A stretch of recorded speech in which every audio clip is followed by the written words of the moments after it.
Hi friends, అందరికీ నమస్కారం. Welcome to Sri Tasty Foods. ఈరోజు మనం పల్లీల కారంని టిఫిన్స్లోకి 2 విధాలుగా ఎలా వాడుకోవచ్చో తెలుసుకుందాం. చట్నీ లాగాను కారపొడి లాగాను ఎలా వాడుకోవచ్చో చూద్దాం. ముందుగా స్టవ్ పై బాండీ పెట్టుకొని పల్లీలను వేసుకోవాలి. పల్లీలను స్టవ్ని మీడియం ఫ్లేమ్లో ఉంచుకొని దోరగా వేపుకోవాలి.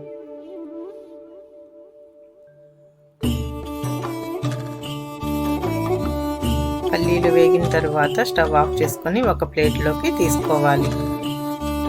పల్లీలను చల్లారనిచ్చి ఒక మిక్సీ జార్ తీసుకొని అందులో పల్లీలను వేసుకోవాలి.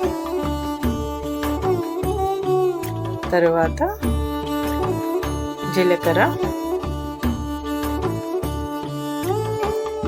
కారం,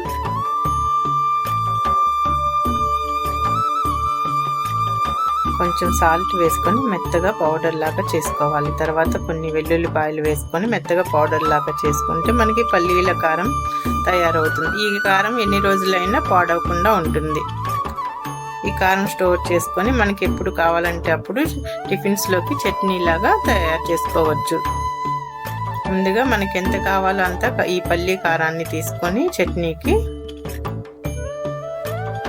కొంచెం వాటర్ పోసుకొని మెత్తటి పేస్ట్ లాగా చేసుకోవాలి.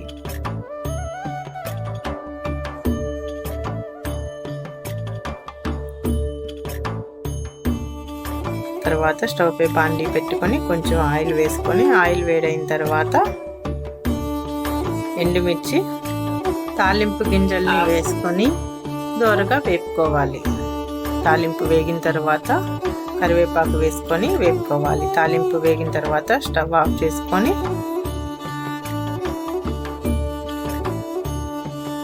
ఈ తాలింపుని ఈ పచ్చడిలో కలుపుకుంటే మనకి ఇన్స్టెంట్గా పల్లీ చట్నీ తయారవుతుంది.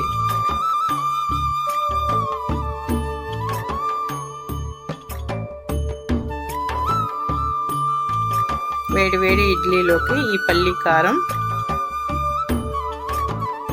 పల్లీ చట్నీ వేసుకొని తింటుంటే చాలా టేస్టీగా ఉంటుంది. మీరు కూడా తప్పనిసరిగా ట్రై చేయండి.